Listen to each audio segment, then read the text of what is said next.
Good morning, evening, or afternoon, wherever you are. Welcome to the podcast. This is Love the North. We are here today to take a nice look at the world of coaching in junior hockey, as it turns out.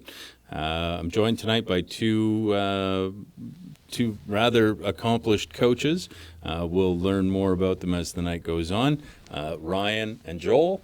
We are going to take a look at the development of younger minds and skill sets through the art of playing hockey and the ins and outs and tricks of coaching that would require. Gentlemen, thank you very much for being here this evening. Thanks for having us. I'll just kind of ask some questions, and whoever feels like answering, just answer. And if you've got something to add, just jump on in there. We don't bite and we don't keep score. So, I guess we'll get right into it. Can you share your journey into hockey, and more importantly, what inspired you to transition from playing to coaching? Start with Joel. Started out sitting on my lap with my grandfather as a young kid of 3 years old, watching the Montreal Canadiens on Saturday Night Hockey, listening to Dick Irving, and playing at my local playground, which was Antwerp Playground. Enjoyed the sport from there, and as I got older, I played at a little higher level. Played right through to my end of my high school year, and then continued with men's night from there. And then took a little bit of a break as I had kids. And my son, at about the age of 6, wanted to play. So we signed up for local playground hockey, and I wasn't involved in the coaching there. I tried to get him to skate for a couple of years, and he wasn't very receptive to it. Played some street hockey with some older kids, and then he wanted to do it. So we signed him up for a playground. We showed up at the rink, and here you go, coach. He's all yours. And after about a season of watching that, I was like, well, if I'm going to be here, I may as well be on the ice. Nice. And I think that can be said for most people when they start coaching. And then from there, with his progression, I coached him for several years. And now he's with a new coach, and I'm on the sidelines with a little different perspective and things that I do with my time. So, now, was it a matter of what you were watching you didn't agree with, and you wanted to change the way the coaching was done, or was it just a matter of... No, not at all. You know what? The people that are on the ice, again, like we were just talking about this, and if it had nothing to do with the way things were going, I just wanted to be involved. I think at that age, my son wanted me to be there. Nice. He's now 12, turning 13, so he likes having me there, but he's definitely okay with me not being on the bench right now. So. Nice. Ryan, do you want to jump I in on just that kind of, like any other Canadian kid, just grew up playing hockey and fell in love. You know, I was able to make a lot of lifelong friends through the game. So played a long way until I was 21. I think that was it. And then I took the work life and came back. And to be honest, I didn't really want to go back to hockey at all, but then I ended up having with 3 boys. Oh, nice. The game is filled with a lot of positives, but there is negatives, and unfortunately I got a few negatives in my time, so it just kind of pushed me away from the game. But with the boys, I never stopped watching hockey because I still think it's one of the best sports in the world. It's the fastest, it's the most physical, just everything about the game I love. So I still watch NHL, even though I didn't want to participate in it. Okay. Actually, I had an opportunity right when I quit. My uncle was coaching they would have been now the Cubs, but now back then it was the Northern Wolves, they used to be called. And I remember we did training camp. I look at them, I'm like, I'm not going on another bus in my life. Like, I'm done with the bus trips. Like, I've done that along. So then anyways, here I am 3 boys later, coaching 3 teams. You know, I love the game. I love coaching with different people. Like Joel was saying, like it's not any coaches. Like, we all just want to help out. We all have different opinions on how the game should go, and that's the big thing with a lot of coaches. Where I find the negativity is everybody wants to do it their way. But in order for success is you have to work with everybody. Like, I'll learn stuff from him. He'll learn stuff from me. I'll learn stuff from you. Like, that's just part of what a hockey is. It's a team. There's if it was a case for one coach, then you'd only see one coach on an NHL bench. That's right. So, That's right. but yeah. That's awesome. Yeah. Now, to touch on that, there are a lot of aspects to the game of hockey. And like you said, some of that is a physical aspect. And I know a lot of parents can be defensive of that. You're dealing with younger people, and the parents have ready and easy access to you. I'm sure NHL coaches don't have to hear feedback from the fans that were in the stands that night, or my boy didn't play enough time, or anything like that. So to keep everything as positive as you can, I know everybody wants to win, but that's not the focus. And I think ultimately everybody does at this level want to have a good time. So how do you manage all those different avenues and aspects of the game? For myself, it starts out with a parent meeting at the starting of the year. You lay out the Awesome. expectations of what they can expect from you and the development of their kids. But on the flip side, your expectations of them at the arena, in the stands. I make it very clear, don't embarrass my team up in the stand, because I'll remove you from the arena. And we'll meet your kid at the front door for the rest of the season, and we'll go from there. So Wow. it's the other thing that I've been fortunate enough to have a couple ladies be managers for me, and they are about as good as it gets. And what I've learned from them is they're the firewall. The parent has an issue, they go to the manager. The manager then brings it to me. Doesn't work all the time. There's always someone trying to get around, but it's for 98% of the team, it works. So, and for the ones that get around, you just reflect back to your parent meeting. Oh. So it's almost like a code of conduct for the parents, as you would have for the kids, and one that you would have for the coaches as well. So, Which is a necessity, I guess, in yeah, this day and well, age. especially now, Yeah. because yeah. it can get a little wild. Yeah, I always say, like, you could put every team, all the players can go in a dressing room and they'll be fine. You put all the parents in that room, it's going to be a fight because everybody's going to show in the parents' mind. So the kids all just love, they play it, they all get along, but the parents seem to, really think that they're still playing. Do you find that you have to shelter the kids from any of that, or are they just there and they're not really aware of everything else that goes around in the background? For the, how would you say it? For the heightened situations, you definitely would, the 24-hour rule has to kick in, because you'll find a lot of temperature will calm down 24 hours later. It's not that big of a deal at that moment. Okay. If you're not lucky enough to have that in place, again, you have to think about the kids first. Not to say that that's always happened, but definitely separating them. You don't want your players seeing their parent getting on their coach, right? Right. Like a lot of these kids, if you're fortunate enough to have them for a couple years, they're more liable to confide in us as coaches certain things that they won't tell their parents. So not that we're elevated above their parents, but they don't want to see two people that they look up to combating, right? So Right. it's every situation is unique, so you handle it differently. But at the end of the day, like I said, you just try to put those safeguards into place, like the parent meeting, having the manager up front. That's why you find often as higher level coaching goes, the coaches don't hang out with the parents at the practice, after game, during tournaments. They're almost separate from it, right? So Yeah, because they're focusing on their yeah, trajectory, if you will. that's right. Yeah. Yeah. Now, if you're dealing with different kids on the team, because they've all got their own motivations, like you said, some kids want to go to the show, some are just there to have fun, some just love the game.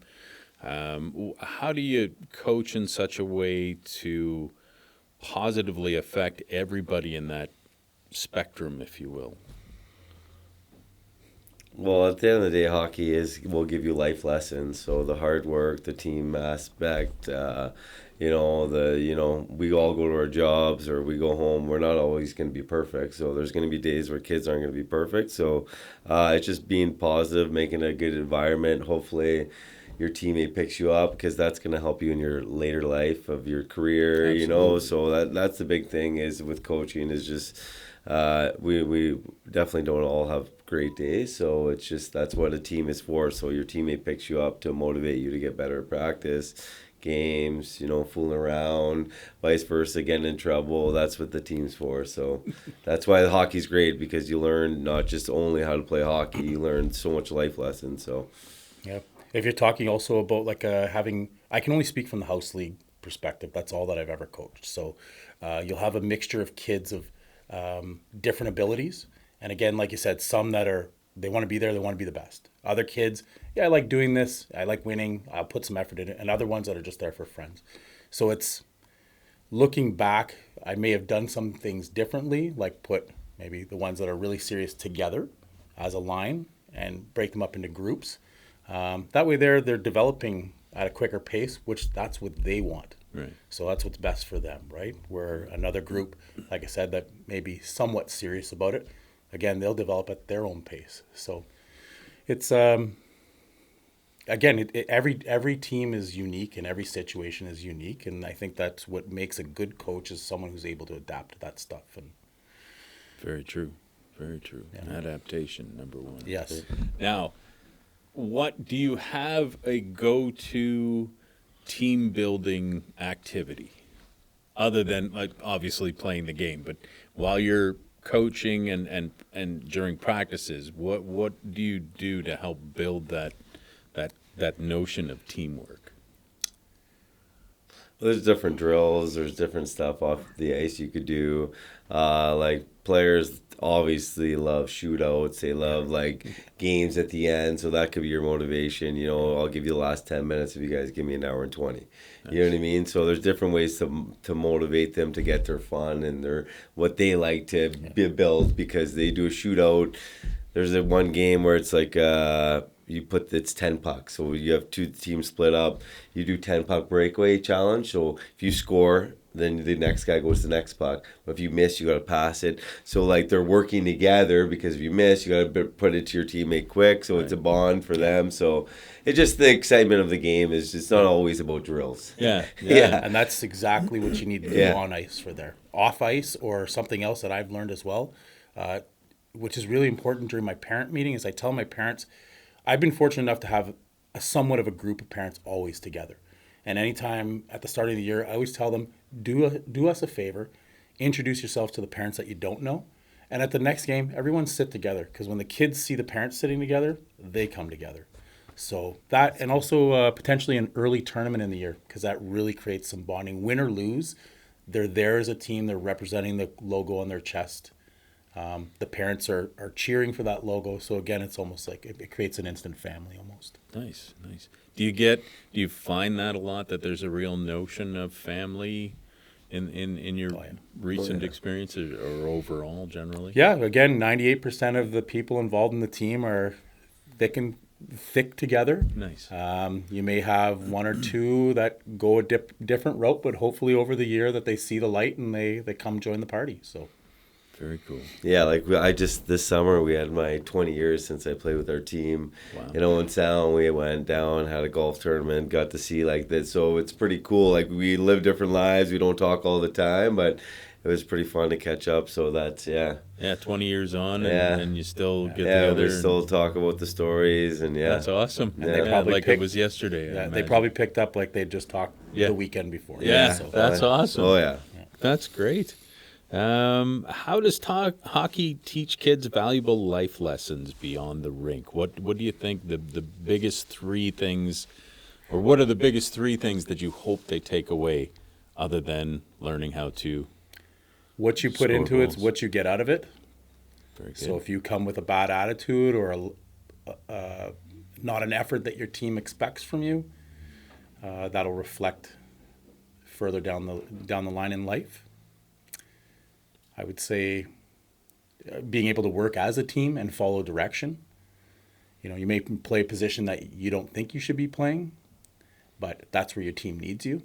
So Nice. I see this more so now with my son making the transition to rep hockey, where some kids on the team that I've known in previous years have played different positions, and now they're playing other positions, and they've accepted the role because they know that's what makes their team better. A third one would be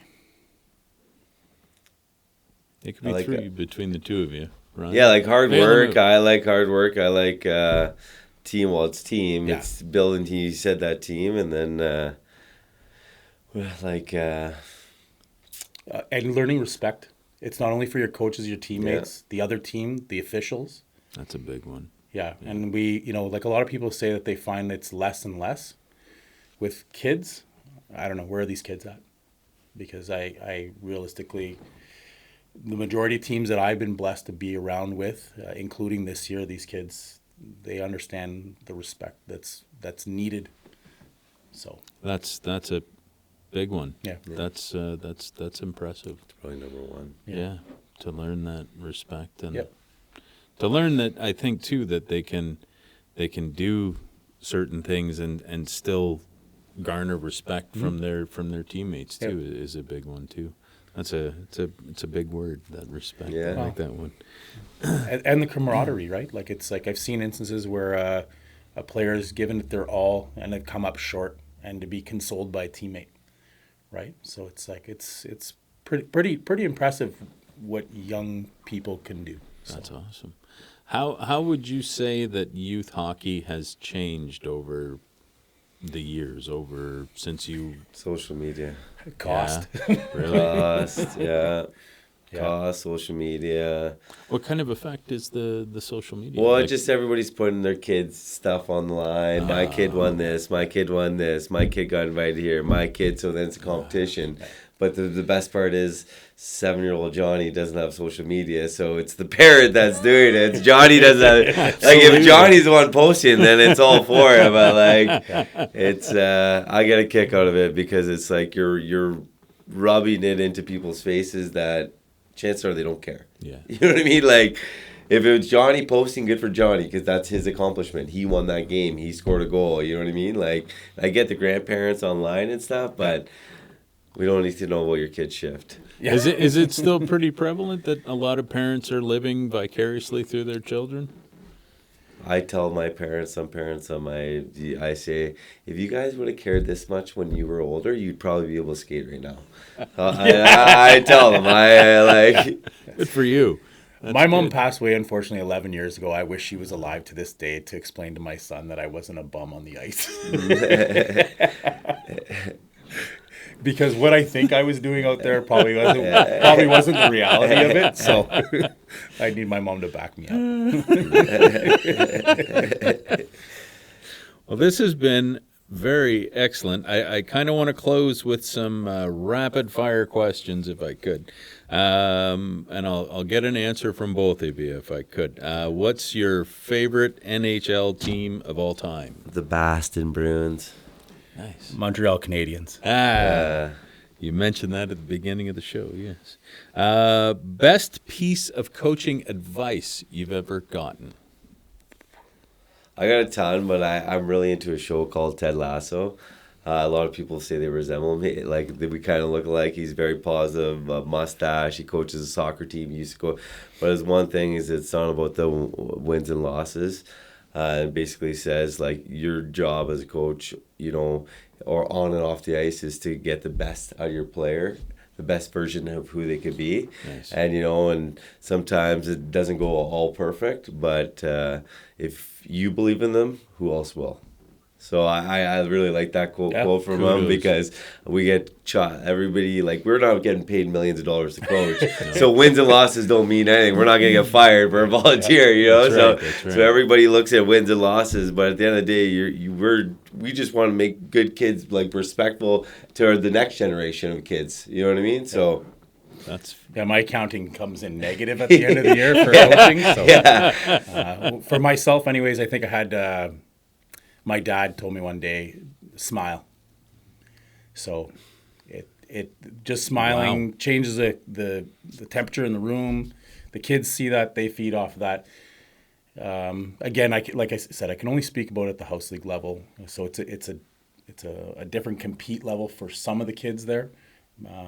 But definitely a positive coach can have a change on any kid at any level that they're playing. So. yeah.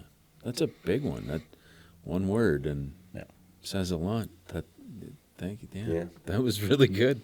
What is the funniest moment you've had on the ice with your team? like coaching or playing? Either. Keep it clean. No. No. I don't know. Wow. That's a hard one. That is a tough one. We can come back to that if you want. Who's the best all-around hockey player ever? Patrice Bergeron. Larry Robinson. Wow. One word to describe the ideal hockey player. Beauty. Unselfish. Good. And, any thoughts on the funniest? Anything funny? Well, it's always funny when you have someone forget their skate guard and they go on the ice and they just bail. Like, that's always a good time. Or as a coach when I fall. Yeah. Yeah. It happens maybe once a season, and when it does, you lay there. For myself, actually, it was a couple years ago. Somehow I went to the wrong arena. Oh, no. And then I came to the right arena. And as I got there, the kids were just getting on the ice. Well, the rule is if you're late, you got to do laps. So my son was exempt from it because it was my fault and not his. So I had to do the laps. And I think that night I might have had a couple Bud Lights before. So That's a winner, I'd Yeah. say. That's a good one. I like that. Yeah. I don't know. I did a lot of wild stuff on the ice, but yeah. One of the things is when I scored a goal and I did that, like that was back when Solani did it, but I chucked my glove over the glass. And I remember we were in Verner because we were playing North Bay. I actually didn't get a penalty, but it was a North Bay fan there. And I'm like, could you get my glove after I did this arrogant, so yeah. It's probably not funny for my dad, but for me, it was pretty funny. yeah. Well, gentlemen, I can't thank you enough for being here. I think that anybody that's in an influential position to help mold children's minds as they mature is somebody that has a very lofty position in life. And I think anybody that can do it and do it well is somebody who deserves more kudos than they probably get. And anybody that can come through what you've come through and been able to speak of it eloquently and with cherished memories and even some funny humor mixed in is somebody that's doing a lot of the right things. I can't thank you enough for your efforts with the youth of today, and I hope you nothing but success. If anybody out there can volunteer their time or make a donation towards a good cause, this is definitely the one to do. It is for the children, after all, so who can say no? So get your wallets out. Well, could I say something? I do a fund. It's called the Fram Foundation through Sudbury Minor Hockey. My good buddy, my best friend, passed away. I think it's 14 years now, so we end up starting a fund to help assist parents who need it, because obviously hockey is pretty expensive. So it's through Sudbury Minor. So if you want to donate, you can donate through Sudbury Minor. It goes to the fund. We have applicants every year, about 8, 9. We try to help out. Joel actually has helped me a lot with that. Wendy, Fram, Jordan's mom, Jesse, the whole family, the whole Fram family, Bree, Brian. So if you want to donate, it definitely goes to helping parents and playing a great game and meeting friends and a lot of life lessons. We'll put the link up for that as well, so you can see that, and definitely a good cause. So please feel free to check that out and to contribute. Yeah, I can attest to it. I help with the selection of the applicants. So I get to know a lot of the families, and it does, out of tragedy, some good comes out of it. So I was going to say that's a fantastic cause right there, and if I can add one thing is before you complain, ask yourself what you've done. So, because Words again, to live like by. Ryan and I have said, this is the free time of the coaches and the staff, the managers. Even at the board level, if you're unhappy with something that's there, get up and do something about it. Absolutely. Because most people won't. Absolutely. Ryan, Joel, it's been a pleasure. Thank you. It's been great talking to you. Thanks so much for coming out, and hopefully we can do this again. Yeah. And we'll touch base along the way and see if we can help drum up some more interest and some more supporters. Thank you for having us. Yeah, Thank you. my pleasure. And keep Thank your you, stick guys. on the ice. Yeah, thank you.